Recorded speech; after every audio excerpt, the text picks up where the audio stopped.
4 दिन के लिए मायके आई नीला के मन में एक ही इच्छा थी। आज वो पूरे घर को अपने हाथ से खाना खिलाएगी। सालों बाद वो मायके की रसोई में उतरी थी। रसोई में कदम रखते ही उसे अपना बचपन याद आने लगा। वही चूल्हा, वही आंगन, वही खुशबू। बस समय बदल गया था। उसने पूरे मन से सबकी पसंद के पकवान बनाए। भाई की पसंद की खीर, गर्मा गर्म आलू की कचौड़ी, चटपटी आलू की सब्जी और बूंदी का रायता।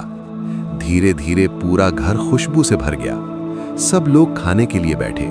सबने बड़े चाव से खाना खाया और उसकी खूब तारीफ की। नीला बहुत खुश थी। उसे लगा जैसे वो फिर से अपने बचपन में लौट आई हो। सबके खाने के बाद उसने प्यार से एक और थाली सजाई। ये थाली उसके छोटे भाई के लिए थी। थाली लेकर वो धीरे धीरे उसके कमरे की तरफ बढ़ी। दरवाजे तक पहुंचकर उसके कदम अचानक रुक गए। अंदर से बर्तनों की हल्की आवाज आ रही थी। नीला ने धीरे से झांक कर देखा। छोटा भाई चूल्हे के सामने बैठा था। एक छोटी सी कढ़ाई में कुछ बना रहा था। पास में सूखी रोटियां रखी थीं और उसके चेहरे पर थकान भी साफ दिखाई दे रही थी। ये देखकर नीला का दिल भर आया। उसे बचपन याद आ गया। वही छोटा भाई जो उसके पीछे पीछे घूमता था और कहता था, दीदी मुझे भी वही खाना चाहिए जो आप खा रही हो। नीला धीरे से कमरे में गई और उसके सामने थाली रख दी। भाई अचानक चौंक गया। उसने थाली की तरफ देखा, फिर अपनी दीदी की तरफ। उसकी आंखों में हल्की नमी थी।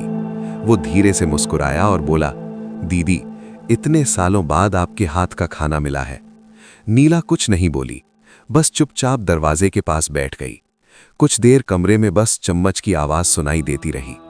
उस पल नीला को समझ आ गया, घर वही है, लोग भी वही हैं, लेकिन समय के साथ रिश्तों के मायने बदल जाते हैं।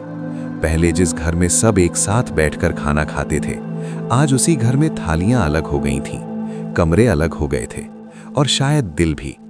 नीला ने आंगन में खड़े होकर पूरे घर को देखा। सब अपने अपने काम में लगे थे। तभी उसके मन में एक बात आई, जिस घर में आज भी सब एक साथ बैठकर खाना खाते हैं, वो घर सच में सबसे अमीर होता है। अगर आपको ऐसी दिल को छू लेने वाली और जिंदगी की सच्चाई सिखाने वाली कहानियां पसंद हैं, तो भावनाओं की किताब चैनल को जरूर सब्सक्राइब करें। यहाँ आपको हर दिन ऐसी कहानियां मिलेंगी जो दिल को छू जाएंगी, सोचने पर मजबूर कर देंगी और जिंदगी की नई सीख देंगी। इसलिए अभी सब्सक्राइब करें और इस भावनाओं भरी यात्रा का हिस्सा बनें।